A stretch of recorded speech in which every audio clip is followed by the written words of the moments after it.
బంగారు బల్లి, వెండి బల్లి వాటి చరిత్ర ఏంటి? 40 ఏళ్లకు ఒక్కసారి దర్శనమిచ్చే అత్తి వరదరాజస్వామి ఇప్పుడు ఎక్కడ ఉన్నారు? ఇవన్నీ వన్ బై వన్ తెలుసుకుందాం. ఈ వరదరాజస్వామి ఆలయం వైష్ణవులకు 108 దివ్య దేశాల్లో ఒక ఆలయం. తిరుపతి, శ్రీరంగం తరువాత ఈ వరదరాజస్వామి ఆలయాన్ని అంత పవిత్రమైనదిగా భావిస్తారు.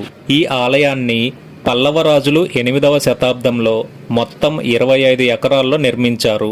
తరువాత చోళరాజులు మరికొంత డెవలప్ చేశారు.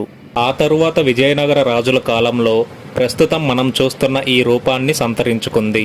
ఇదే ఆలయం యొక్క మెయిన్ ఎంట్రన్స్. పదండి లోపలికి వెళ్తూ ఆలయ స్థల పురాణాన్ని తెలుసుకుందాం. ఒకసారి బ్రహ్మదేవుడికి సరస్వతీదేవికి మధ్య వివాదం జరుగుతూ ఉంటుంది. దాంతో బ్రహ్మదేవుడు భూలోకంలోకి వచ్చి శ్రీ మహావిష్ణువు అనుగ్రహం కోసం అశ్వమేధ యాగం చేయాలని భావిస్తాడు. కానీ ఆ యాగాన్ని సతీ సమేతంగా చేయాలి. అందుకని గాయత్రీదేవి తోడుగా యాగాన్ని స్టార్ట్ చేస్తారు. దీంతో సరస్వతీదేవికి కోపం వచ్చి నది రూపంలో ఉధృతంగా ప్రవహించి యాగాన్ని ముంచెత్తాలి అని చూస్తుంది. అప్పుడు శ్రీ మహావిష్ణువు అడ్డుపడి ఆ ప్రవాహాన్ని పక్కకు మళ్లించగా బ్రహ్మ నిర్విఘ్నంగా యాగాన్ని పూర్తి చేస్తాడు.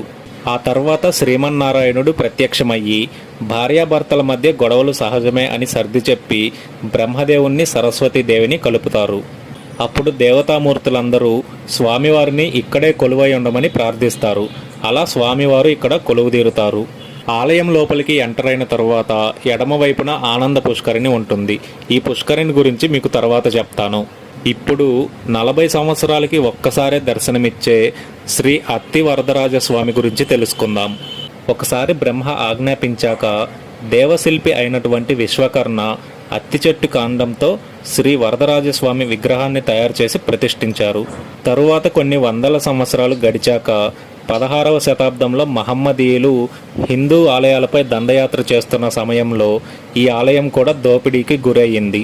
సంపదలు దోచుకున్నా సరే స్వామివారి మూర్తికి ఎలాంటి హాని జరగకూడదనే ఉద్దేశంతో స్వామివారి మూర్తిని ఒక వెండి పెట్టెలో పెట్టి ఆనంద పుష్కరిణిలో నీరాలి మండపం పక్కనే ఉన్న ఇంకొక చిన్న మండపం అడుగు భాగంలో దాచిపెట్టారు. కొన్ని రోజుల తరువాత పరిస్థితులన్నీ సర్దుమణిగాక స్వామివారి మూర్తి ఆచూకీ తెలియకపోవడంతో మరొక దివ్యమూర్తిని ఆలయంలో ప్రతిష్ఠించారు.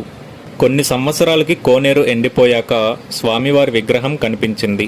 అన్ని సంవత్సరాలు నీటిలో ఉన్నప్పటికీ విగ్రహం చెక్కు చెదరకపోవడంతో తాత్కాలికంగా ప్రతిష్ఠించి 48 రోజుల పాటు పూజలు చేసి మళ్ళీ కోనేరు అడుగు భాగానికి పంపించారు.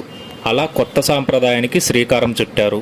ఆ తరువాత ప్రతి 40 సంవత్సరాలకి ఒకసారి స్వామివారి విగ్రహాన్ని బయటికి తీసి